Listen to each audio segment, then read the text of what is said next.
La mesa de análisis de los martes. Norman Navarro. Norman, ¿cómo estás? Buenos días. Buen día, muy bien, aquí andamos echándole ganitas. Buen día, ¿cómo estás? David Parra, ¿cómo estás? Buenos días. ¿Qué tal, Juan Carlos? Norman, muy buenos días. Gracias por estar aquí con nosotros. Y la última semana el debate ha estado en torno al tema de Carla Estrella, esta usuaria de la red social X, antes Twitter, que en 2024, en febrero de 2024, publicó una crítica por la nominación de Diana Karina Barreras como candidata a diputada federal, atribuyendo esa nominación a la intervención de su esposo, que en ese momento era diputado federal, sigue siendo diputado federal porque se reeligió, y que visibilizaba ahí un asunto de nepotismo. Lo publica con palabras coloquiales Carla Estrella. Eso motiva a que Diana Karina Barreras, en aquel momento diputada local y candidata o precandidata, la denuncia por violencia política de género ante el Instituto Nacional Electoral. Al final, el INE y el Tribunal Electoral condenan a Carla Estrella por violencia política de género, la multan, le ordenan disculparse durante 30 días y tomar cursos relacionados con el tema de violencia de género, un asunto que ha desatado una tremenda conversación, atribuyendo a que esta circunstancia es un acto de censura. Norman, ¿cómo la ves? Primero, antes de tomar de lleno el tema, quiero recordar a Jorge Cauhamber, un muy buen locutor, el preguntón.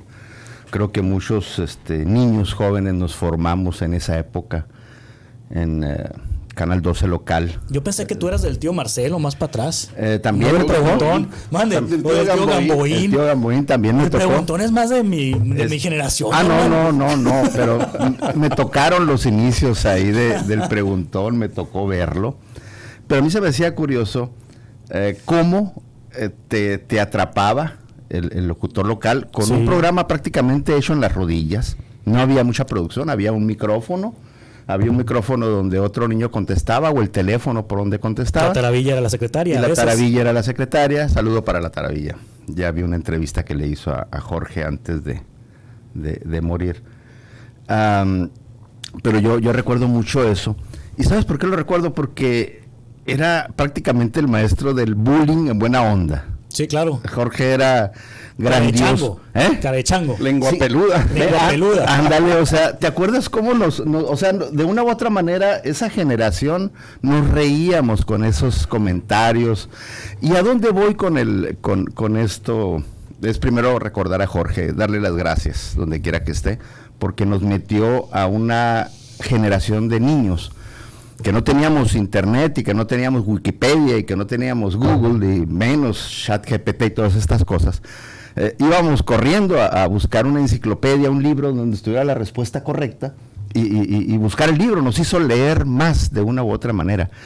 ¿Y a dónde voy con eso? Me quise imaginar, porque estaba recordando a Jorge cuando estaba leyendo toda esta información de la diputada, que no voy a decir el nombre de la diputada para que no me vayan a acusar de violencia y de todas estas cosas que acusan ahora.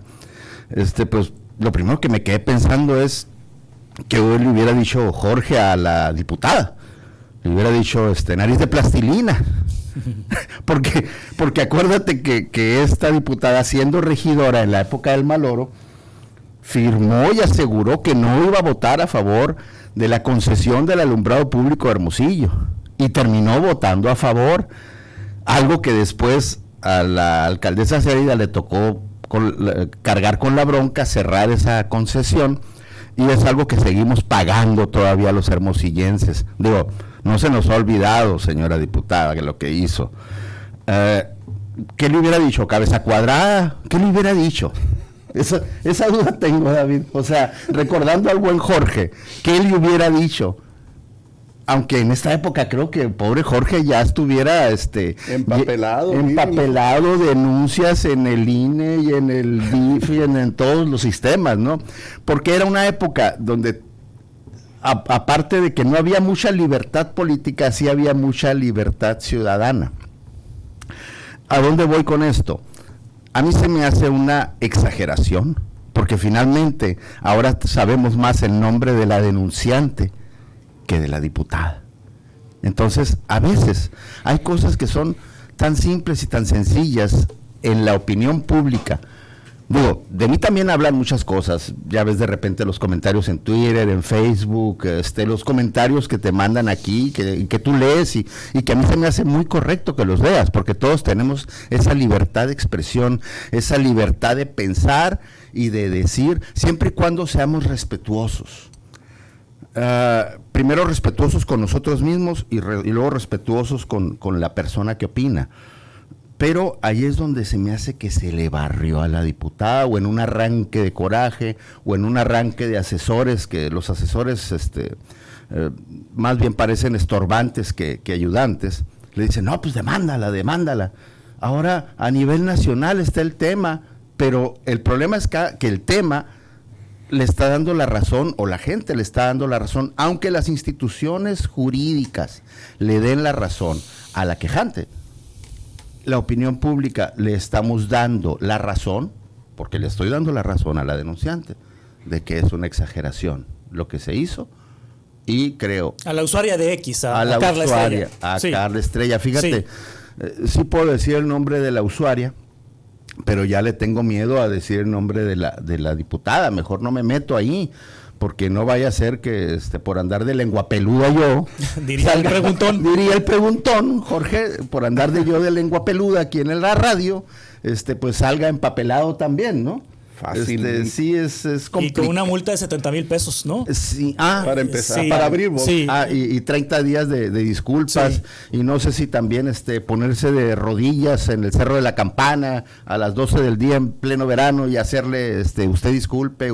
Pero pareciera que esto ya es un estilo de gobierno, David Parra, porque no es este caso de Sonora no es el único que ha ocurrido en los últimos meses, en las últimas semanas. La disculpa que tuvo que ofrecerle un ciudadano a Noroña en la Cámara de Senadores, fue un espectáculo denigrante para el ciudadano. Lo que ocurre en Puebla con esta legislación que pretende criminalizar la crítica en redes sociales, lo que pasó en Campeche con Laida Sansores, que vincularon a proceso a un periodista que no es del agrado de Laida Sansores. Que su papá fue el que lo hizo periodista, el papá de Laida Sansores. Que fue fundador de ese periódico. Sí, o sea, ese periodista cuando era un chamaco, sí, lo escucha creo que en un discurso en la escuela secundaria, y le dice... El papá de Laida Sansores le dice, oye, vente, tú tienes que ser periodista, pero soy muy joven, vente. Entonces, fíjate qué loco que alguien que tu papá apoyó, tú eches por tierra ese legado. Laisha Wilkins, que comentó brevemente en un tweet, en un post de X, un tema que no le gustó a una candidata judicial, también la traen empapelada. David. Te faltó Héctor de Mauleón también, que Héctor de Mauleón, sí, también lo empapelaron. Creo que es la agenda del miedo. Yo le llamo esto ya la agenda del miedo. Bien lo decía Norman ahorita, es lo que se pretende generar, pues en este caso específico, contra una ciudadana común y corriente que no es líder de opinión, que no es periodista, que no es política profesional. Es un ser humano. Que es una persona que se dedica a criticar al gobierno. La señora, tengo entendido que es arquitecta. Uh-huh. Y tiene un sentido crítico muy abierto, muy valiente, muy de frente. Ahí de bajada al Toño Cesarán desde hace muchos años, ¿no? Robert también le da carrilla y pero así es bastante, es hacia todos, ¿eh? Es crítica, claro, hacia todos los colores. Y no tiene carga partidista. Exacto, pues eso es lo importante, porque creo que eso es lo que se le tiene que criticar al poder, no porque seas de un partido u otro, sino por las decisiones que tomas a nombre de los que te estamos pagando tu sueldo, porque aquí pues la ecuación se revierte. Los empleados le están tirando a los mandantes y ellos lo dicen. Es más, los documentos básicos del PT yo los conozco, y todo esto que están haciendo esta pareja, tanto Gutiérrez Luna como Diana, está prácticamente vetado en los documentos básicos del PT. Y a mí me parece un tema asimétrico y desproporcionado por el uso y el abuso del poder evidente que se está dando en este caso. Gutiérrez Luna, como presidente de la Cámara de Diputados, tiene la capacidad para influir en un tribunal electoral que está arrodillado a lo que el poder le dicte. Y eso hay evidencias de sobra. Más allá de lo que tradicionalmente hemos visto en los últimos años, ha sido exagerada esa subordinación de dos instrumentos que originalmente nacieron para servir a la sociedad, tanto el INE como el TRIFE, que hoy sirven al partido en el poder, antes de manera simulada, hoy de manera cínica y descarada.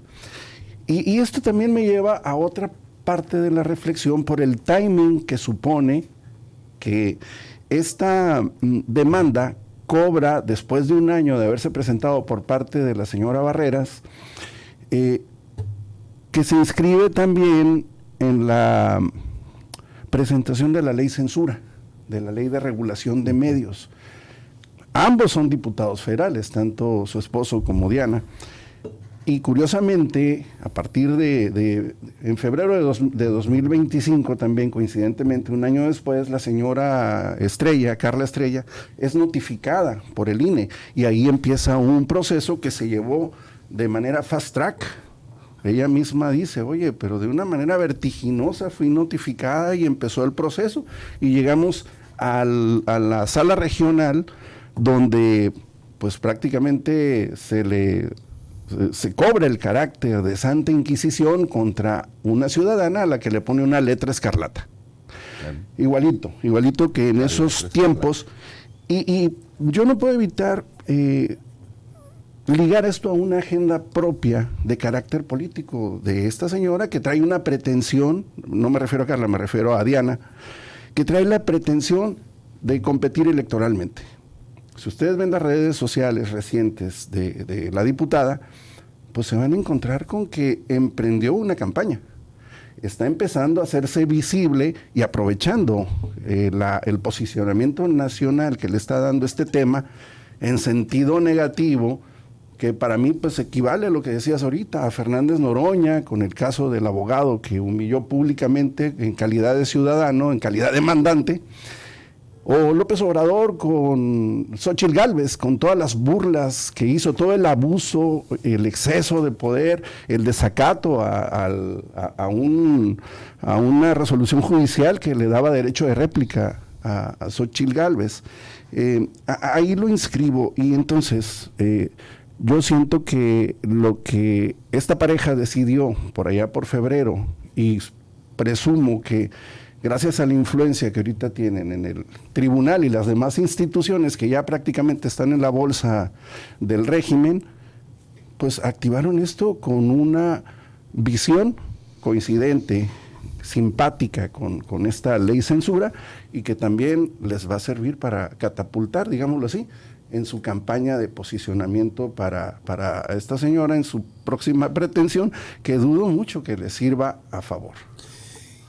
Y hay quienes dicen, Norman, que jamás en México había habido tanta libertad de expresión. Lo manifiesta la propia presidenta Claudia Sheinbaum. De hecho, en algunos diálogos que ha tenido con Reinaide Ramírez, la presidenta ha dicho que la muestra de que en este régimen hay libertad es que la propia reina y algunos otros periodistas pueden cuestionar a la presidenta. O Sabina Berman, que asevera, esta intelectual, que jamás en México había habido tanta libertad de expresión. ¿Es tal, aun cuando hay estos antecedentes en los estados y estos antecedentes que acabamos de describir? Siempre va a haber prietitos en el arroz. No estoy queriendo ser hablando del color de la piel, pero sí estoy hablando del color de los pensamientos. Y esa es la parte triste. Acabas de citar a Claudia Sheinbaum, que les mandó el mensaje muy claro y muy contundente de que no puede haber nepotismo en el sistema político de Morena. ¿Sí o no? Lo vimos. Y lo vimos. Pero no, mejor dijeron el Verde y el Partido del Trabajo. Mejor el 2030 me vuelves a hablar o vamos a hacerlo, pero no, les dijo la presidenta. Ya, en este momento, para el 2027. Entonces, yo quiero saber, me gustaría enterarme. ¿qué va a pasar para el 2027 si el esposo o la esposa proponen un nuevo puesto o arman una campaña que ya está armada, como decías, para esta nueva persona? ¿Quién va a ser? ¿Quién de los dos? ¿A quién le toca? ¿A quién le toca ser el que entrega y el que da en los puestos? Se ve muy mal, muy mal. Y ese es un problema que tiene Morena en este momento. Le abrió la puerta a la ciudadanía inconforme, pero entraron priistas, entraron panistas, entró de todo. ¿Y qué termina pasando con esos priistas y esos panistas? Que terminan comportándose como priistas y como panistas, pero adentro de Morena. Y entonces, ese problema grave hay que irlo limpiando, y creo firmemente que Morena lo va a comenzar a limpiar desde adentro. Así como dijo López Obrador, que las escaleras se podían barrer de arriba para abajo. Creo que es importante que Morena comience a limpiar las escaleras de arriba para abajo y comience a poner control en esos tipos de posiciones políticas familiares, de posiciones políticas que se heredan. Porque un día se criticó que Beltrones le daba el puesto a su hija, luego la hija se lo regresaba, luego iba de vuelta, y así andaban. Entonces, de lo mismo que se quejó la ciudadanía durante muchas décadas, es lo que ahora está permeando, pero adentro de Morena. Y creo que fue lo que quiso decir esta ciudadana, Carla, al criticar eso abiertamente, confiando en que sí tenemos derecho a opinar y a quejarnos. Pero es obvio que hay estos prietitos en el arroz que se quieren confundir con movimientos en Morena, pero no son de Morena, son prietitos en el arroz, diría Jorge Caubert. Cada vez más y cada vez más poderosos dentro de Morena. Fíjate, y bueno, sí, Juan, en política hay una frase que dice que origen es destino, y creo que una vez la citó Carlos Salinas en referencia a Ernesto Zedillo, si mal no recuerdo. El origen de Morena es el PRI. Y la nueva composición de Morena es el PRI y el PAN. Pero también había mucha izquierda. Todo lo que se cinda.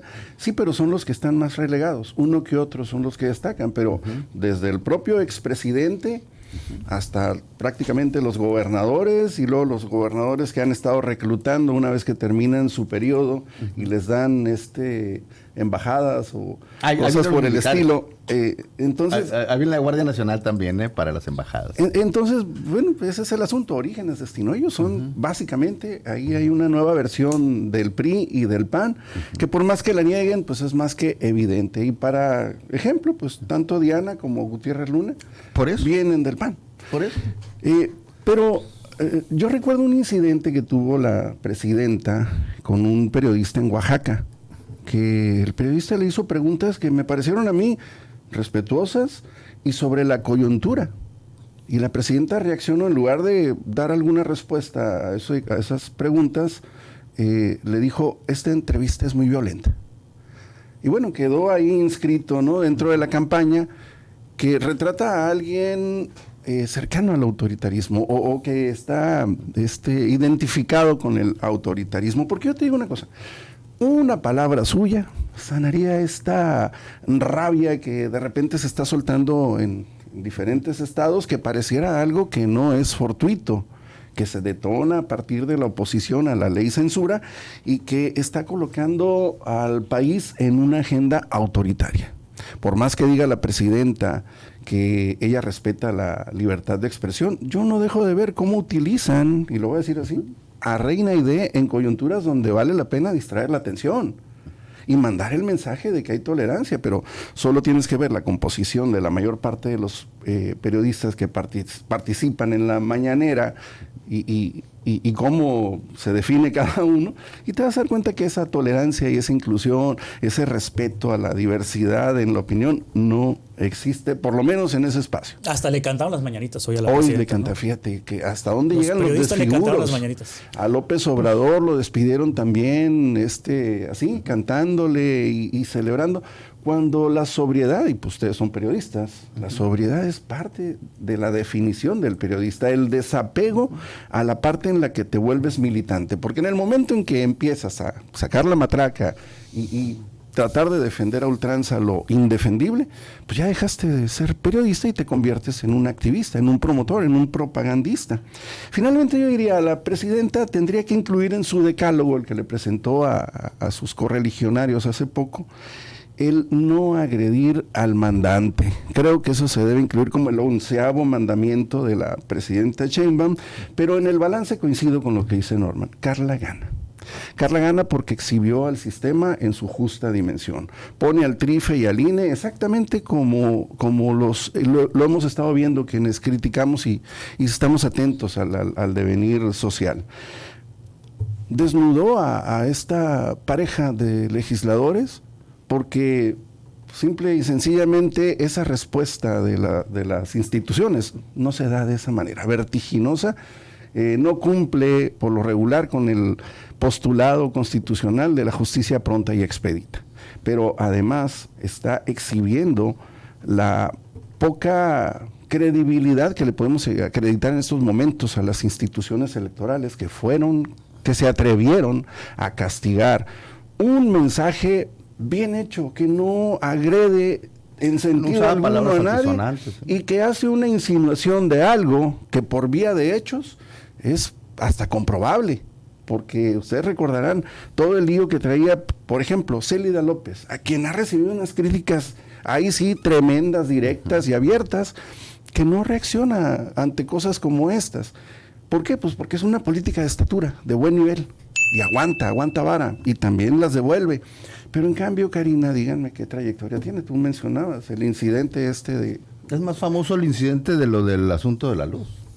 Y lo más que puede presumir ahorita es que le dieran para leer la iniciativa que mandó el Ejecutivo con respecto a la reforma del Infonavit, con la que los trabajadores hoy tienen en entredicho su cuenta de vivienda. Pues muchas gracias, Norman Navarro, por este análisis. Gracias, David Parra, por este análisis. Bonito día para todos. Nos vemos el próximo martes, si les parece. Con mucho gusto.